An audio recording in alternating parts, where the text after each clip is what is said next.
و مولانا محمد وعلی آلہ وصحبہ وبارک وسلم۔ قبلہ غازی صاحب، آپ کے لیے میں نے ایک شعر لکھا تھا کہ اتنی جرت سے کون بولے گا آپ کو میری عمر لگ جائے۔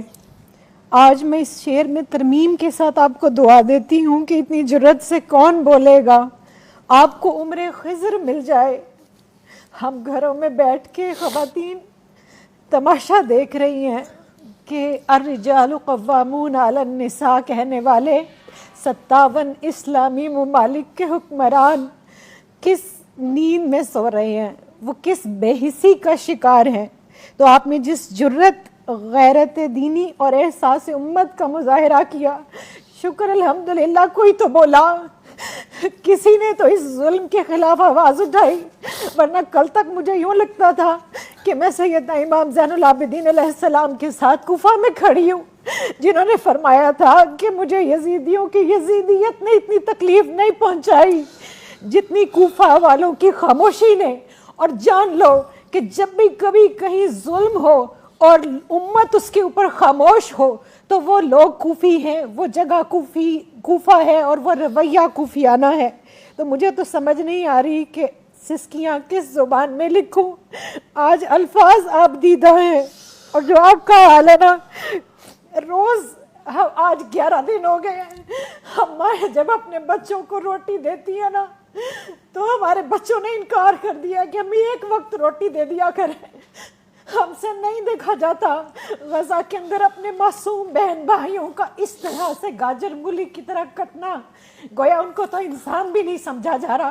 اور یو این او کا جنرل سیکرٹری کھڑا ہو کے کہتا ہے کہ دنیا میں اگر کسی نے جہنم دیکھنی ہے تو وہ غزہ کو دیکھ لے، غزہ کے بچوں کو دیکھ لے۔ دوسری طرف یو این او امداد بھجواتا ہے مصر، اور مصر کی جو بارڈر لائن ہے وہ بند کی گئی ہے۔ یہ دنیا کس کو تماشا کر کے دکھا رہے ہیں؟ رسول کریم صلی اللہ علیہ وآلہ وسلم کی بارگاہ میں ایک استغاثہ آپ نے پیش کیا، میں ایک استغاثہ پیش کرتی ہوں کہ یا رسول اللہ، اور روز یہی کہتی ہوں اور نماز کے بعد کہ اے گنبد خضرا کے مکی میری مدد کر، یا پھر یہ بتا کون میرا تیرے سوا ہے۔ یا رسول اللہ، ہمارا کوئی نہیں آپ کے سوا۔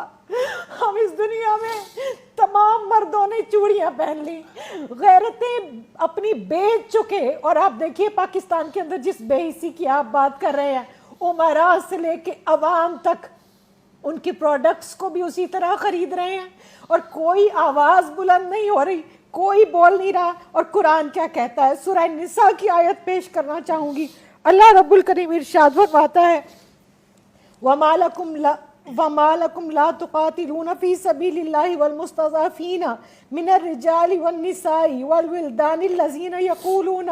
اور قبلہ غازی صاحب، جب میں یہاں پہنچتی ہوں میرا کلیجہ پھٹ جاتا ہے۔ اللہ فرماتا ہے رَبَّنَا أَخْرِجْنَا مِنْ هَٰذِهِ الْقَرْيَةِ الظَّالِمِ أَهْلُهَا وَاجْعَل لَّنَا مِن لَّدُنكَ وَلِيًّا وَاجْعَل لَّنَا مِن لَّدُنكَ نَصِيرًا۔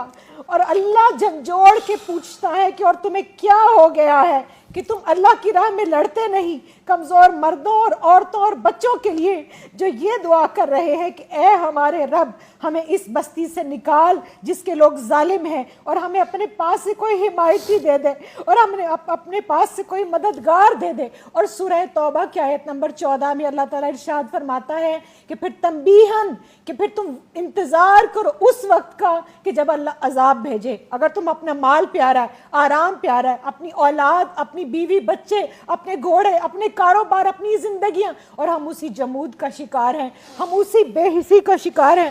اور آپ دیکھیے 57 اسلامی ممالک میں جتنے بھی مسلمان ملک ہیں ان کے اندر کاش کہ آج کوئی جو ہے وہ سلطان حمید اللہ جیسا ہوتا۔ ایک بیٹی نے پکارا تھا، وہ اتنا غیرت مند تھا کہ پھر فوج لے کر آیا اور اس نے پھر اس ظلم کا خاتمہ کیا۔ سلطان صلاح الدین ایوبی کو آپ دیکھ لیجئے، محسن باللہ دیکھیے، بغداد سے اٹھ کے روم کی اینٹ سے اینٹ بچا دی تھی ایک بچی کی خاطر، ایک کی عزت اور کی قبلہ خاطر۔ غازی صاحب، میں ایک عورت ہونے کے ناطے واسطہ دیتی ہوں، ہم عورتیں جو ہے نا یہ ظلم نہیں دیکھ سکتی، کیونکہ عورت کے جسم کے اندر ایک عضو ہے جس کو رحم کہا جاتا ہے۔ اللہ نے اپنے رحم کے ساتھ اس کو جوڑا ہے. میں اللہ کی عزت کی قسم کھا کے کہتی ہوں وہاں پر کٹنے والے بچے میرے بچے ہیں, وہاں پر کٹنے والی بیٹیاں میری بیٹیاں. ہم وہ نوزائیدہ بچے میں نے دیکھا, ایک اتنا سا بچہ, اتنا سا رحم مادر سے نکلا ہوا بچہ بھی. جینوسائیڈ کا یہ حال ہے.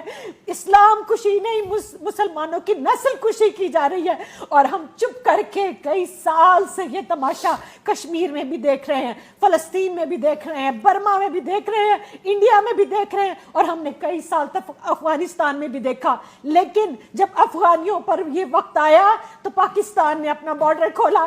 آج میں یہ ہاتھ جوڑ کے مصر کے حکمران سے کہتی ہوں کہ تم مانا کہ تم نصرانی ہو, لیکن تم وہی ہو. یاد کرو کہ جب تمہارا قافلہ آیا تھا نا تو میرے نبی رحمت صلی اللہ علیہ وآلہ وسلم نے تمہارے لیے مسجد نبوی کو کھول دیا تھا. خدا کے لیے ان کو انسان سمجھو, یہ انسان ہے, یہ انسانوں کی اولادیں ہیں, یہ ہمارے بچے ہیں. تم جانوروں سے پیار کرنے والے ہو نا, تم ہیومن رائٹس کی بات کرتے ہو نا, کس ہیومن رائٹ کی بات کرتے ہیں؟ کم از کم ان کو انسان سمجھ لے. اور یہ جو وہاں پر غزہ کے اندر اجتماعی قبریں بنائی جا رہی ہیں اور ان کو جو جلا وطن کیا جا رہا ہے, اصل میں تو یہ ان کا وطن تھا. وہ وطن چھوڑ کر کہاں جائیں؟ تو یا رسول اللہ انظر لنا, میں تو اتنا ہی کہوں گی, یا حبیب اللہ اسمع قولنا. اور وہ لوگ جو حضور غوث الاعظم کو مانتے ہیں وہ حضور غوث الاعظم جیلانی کا جہاد بھی یاد کریں. آج یہ امت جس وہن کی آپ نے بات کی, یہ کیوں وہن زدہ ہو گئی؟ ان کی تلواروں کو کیوں زنگ لگ گیا؟ یہ ظلم کے خلاف آواز بھی نہیں اٹھاتے. چلیں میں اور آپ تلوار لے کر نہیں نکل سکتے, ایک ریاست کا کام ہے کہ وہ نکلے, لیکن ہم آواز تو بلند کریں. آج تمام سوشل میڈیا کے اکاؤنٹس بند کر دیے جاتے ہیں جہاں فلسطین کی بات ہوتی ہے. لاکھوں کی تعداد میں پوسٹ کو ڈیلیٹ کیا جا رہا ہے. ہمارے پاس